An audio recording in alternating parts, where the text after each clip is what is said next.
Hi everyone, it's Tita Edwin again, Upgrade Learning Academy.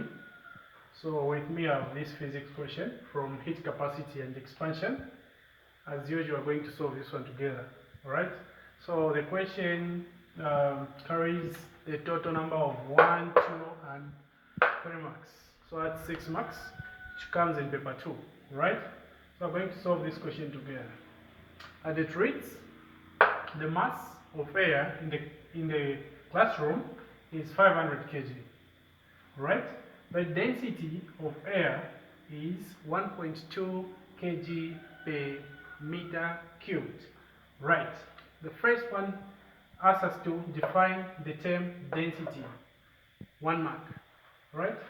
So as we all know, density is defined as what? Mass per units volume of a substance. Alright? So density is symbolized as rho. This symbol is called rho. Alright? This is a symbol for density, right? Then the SI unit, you agree with me to say this is kg and meter per square per cubic meter. So that's the SI unit for density. That's kg meter cubic. Alright? Let's quickly go to the second part of the question, which reads, calculate the volume of air in the classroom. So we've been given all the information, right? So we have one, the mass, alright? We also have the density. Alright? Now let's derive the formula from the definition. Right? So we're going to say we're getting volume, but then volume is in the formula of density. So we're going to say density, which is rho, that's a symbol, is mass per unit volume. Right? If we want to calculate volume, it means we're changing the subject of formula. So this is going to be something like V, right? Good, right? Substituting our values that we have, what are we going to get? We're getting mass 500 kg, sweet. Then we're getting also our rho, which is the density, 1.2 kg meter cubic. So you agree with me to say the density is down, the meter cubed is down here, so it's going to go up. These two here are going to cancel, the kgs.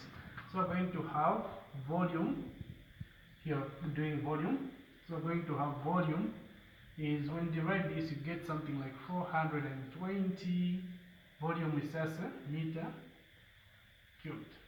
Alright, so we're done with the second part. Now the question continues, and it goes further, reading, at the start of the day, the temperature of air in the classroom is 18 degrees Celsius. Calculate the energy, right?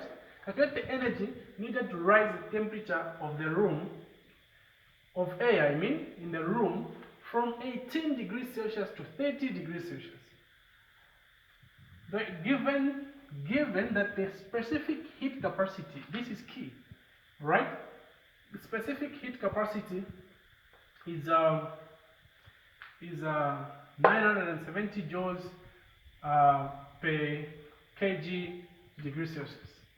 Alright? Stating clearly the formula you use in water doing your calculations. You're given 3 marks for this part. Right? So we know energy is symbolized by Q, which is what? Energy. So we're setting the formula now. Energy,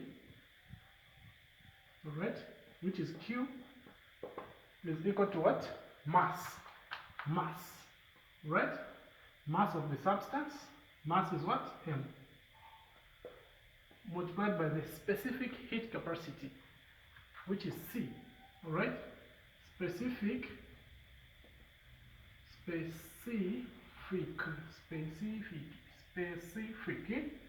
heat capacity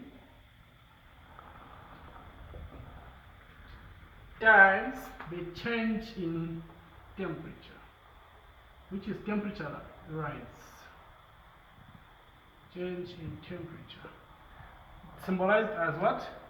Delta T, right? Delta T.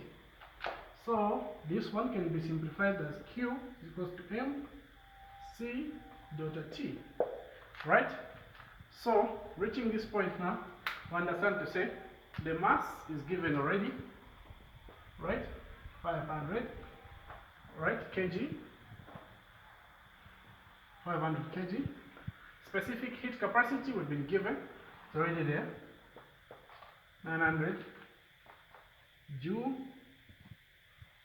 by kg degrees Celsius, right? Multiplied by the change in temperatures coming from 18 to 30. Alright? So if you do your calculations, you discover this is going to be something like 12. So this is going to be 500 times 970 times 12. Right? So you agree with me, say this is something down, up is going to cancel. So the energy is going to be just in joules. Right? So from there now, you're going to get your final answer after you punch on the calculator. And you get the 3 marks like that. Let's go.